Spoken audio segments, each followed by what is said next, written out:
Ladies and gentlemen within the XRP community, a couple of things have just happened, which will most likely blow your mind. Things are getting real. Or rather, things are getting final. Now, I'm very excited to share with you guys that finally, after months and months and months, the lawsuit is not over, but we're starting to get into the next phase. And you can see it right here, all right, over at Ripple's General Counsel, the legal team. Stuart Alroty said this on Twitter. The day is finally here. Our motion for summary judgment is public and you can view it right here. Now, I should already state right here that I am not a lawyer, and so I'm not going to be the best guy to give you guys a full rundown of this summary judgment. What I can do, however, is tell you things are looking extremely good for XRP right now. All right, for anybody that is not an XRP holder, too bad for you. Because the entire crypto market looks to be down, except for XRP. Seriously. Whenever I take a look at the markets right here, every single crypto is going down and XRP is up 4% today. It is looking juicy, everybody. So I'm going to request you all to press that like button right now, show some support, and let's get excited together. That's all I can say about this situation because it is amazing. Things are good. This summary judgment, what is out right now, is the third and I would say most important phase in the lawsuit. We're right now going into end game territory for the Ripple versus SEC lawsuit. And even Ripple's legal team said, my hot take, after 2 years of litigation, the SEC is unable to identify any contract for investment. That's what the status requires. It cannot satisfy a single prong of the Supreme Court's Howey test. Everything else is just noise. Congress only gave the SEC jurisdiction over securities. Let's get back to what the law says. Hey, things are looking good, guys. I'm very excited. I should have actually done a stream of this, but it was already like 18 hours ago that this happened. But of course, whenever an update like this comes out, you have two choices. One is get the information out to the public without much context, without much information, or wait a couple of hours, let some lawyers review it, let the community kind of think about it, and then give it out to you guys, as we didn't really know if these types of events were going to pump the price anyway until the lawyers kind of decipher whether or not it was good or bad. So I decided to wait it out, see a lot of the different responses, and then report back to you guys what I've found. So, breaking, Ripple Labs, Brad, and Chris file motion for summary judgment, seeking judgment as a matter of law. They filed it hours earlier. Again, for your information, these motions were not expected until Monday the 19th, and so they were filed early, which doesn't necessarily happen very often. A lot of people have just started to go absolutely rampant on every single piece that is bullish for Ripple's side / XRP. Sherry said, beginning portion is history, and a lot of info that has been beautifully argued by Ripple's experts on how value does not correlate with the business activities. The Securities Act does not define investment contract. Ripple cites pre-1933 blue sky cases, and they kind of go into that situation, but I don't think we need to because we have way too much stuff. A little bit over in my likes section, I think we can find some juicy stuff. First of all, Jeremy Hogan is going to go absolutely wild on his video most likely later tonight. However, that's going to take most likely another, let's say 5 hours or so, because his schedule today, which most likely started 6 hours ago, was coffee, read the briefs, and go through the entire process, which, again, in my own belief, might take another 6 or so hours before we get all that news. He, however, earlier stated, video tomorrow. I just read the briefs, and the SEC has got a couple big problems. One, its expert agrees that most of the changes in XRP price are due to market forces and not Ripple. Ouch. These types of concessions are perfect for summary judgment, which again is in this piece right here. Then, the SEC failed to get on record that any XRP purchaser heard Ripple's alleged marketing pitch. A big problem because it has the burden to prove everything here. Again, the SEC are the ones alleging Ripple did things wrong, so they're also the ones that have to point out exactly what they did wrong and what they shouldn't have done. And of course, a lot of other stuff which I will try to do my best to lay out in a video by tomorrow night if I can sleep, because obviously everybody got excited about this situation. CryptoWolf asked, What are the chances the judge will rule on the XRP lawsuit based on the summary judgment filings instead of taking it to trial? And Jeremy says, I didn't read anything tonight that makes it past summary judgment and to trial. So that means a conclusion of this lawsuit sooner.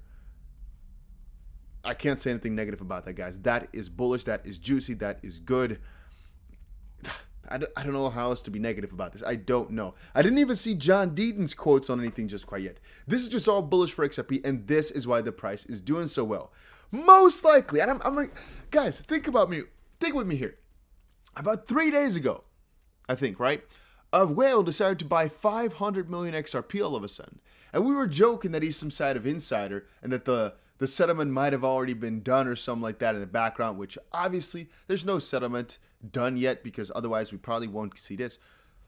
But it does kind of showcase potentially there's some people out there that saw these Ripple pieces already, or they fetched enough out of the private, basically summary judgment pieces or so that they got to see for whatever. You guys understand what I'm trying to say, right? That potentially in some way, shape, or form, somebody had this inside information, maybe, and they bought, or maybe people bought in anticipation of something with no information. It's kind of strange, but it's kind of coincidental that all of a sudden these purchases were being done. XRP almost ramping up to 40 cents as people are starting to get excited, and this is finally time again for XRP. Woo! I'm kind of getting excited for this correlation right now to kind of end up. The decoupling, we've shared it for a lot of different times. For years, we talk about it.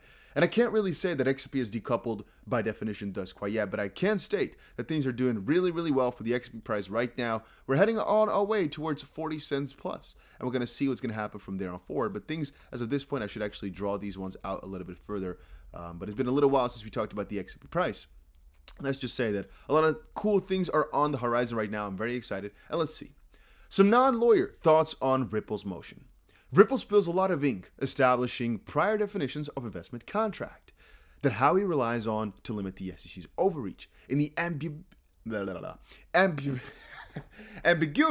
of the phrase. Now, legal docs are intimidating, but the table of contents is pretty clear. Ripple's argument has two main points.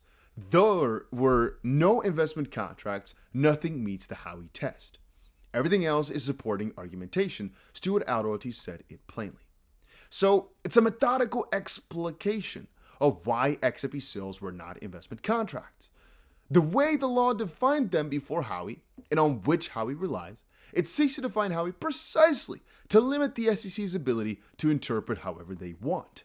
Now, you might have hoped Hinman's nonsense would be skewered, but that's a different matter about fair notice. The motion is about XRP status, about investment contracts, and the Howey test as categories, and whether the whole thing can be dismissed because nothing applies. Moving on, it's interesting that the RippleX grants and giveaways figure into the argument in a couple of places, because there were no purchases nor investments by the recipients. That XRP just appeared on the market with no money changing hands, no investment contracts. Now, a lot also rides on crypto exchanges too. Why? Well, because people bought XRP from exchanges, not Ripple. This severs any Ripple contract or expectations. The other argument about exchanges is that many are overseas, and XRP sales were therefore outside of US security laws. It's interesting the SEC doesn't target sales just to exchanges, which, to know, might be more convincing instead of going after everything. Lawyer stuff, I guess. It's a good question to ask, but okay. There's some heavy lifting in the section Ripple argues public things executives have said do not constitute promises of profit. This includes thorny statements about liquidity, building the network, etc. But again, there were no contracts with claims or rights involved. In general, these are arguments we've read earlier, only in more detail and I assume refined. I don't anticipate the judge will dismiss the case, though, as these definitions need to be argued in trial, and for that reason, don't think the SEC's motion carries either. Some observations anyways, take it with a grain of salt. I'm not a lawyer, but did stay at a Holiday Inn Express once. What? I don't know. I don't get that reference, but I guess I can enjoy his words. Now, I think that's also beautifully written by him because indeed, it does kind of showcase yet again how strange the SEC's position is from here on forward. And the fact that indeed, if you really add it up, Ripple has a very, very easy battle right now, as of this point. We talked about it earlier again with the Digital Chamber of Commerce, right? Chamber of Digital Commerce. They also said, well, a lot of the things with the SEC alleges are not really something that they can easily prove or prove at all. And they're alleging some things which are overly vague and overly put together of a couple of different things into one definition, basically.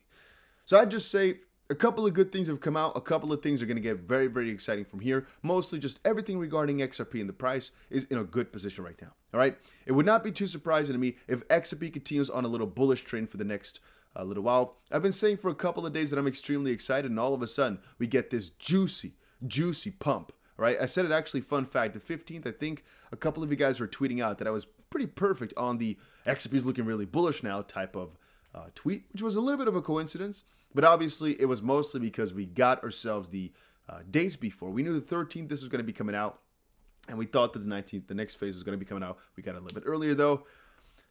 Things are just looking really good, guys. Things are just looking really freaking good.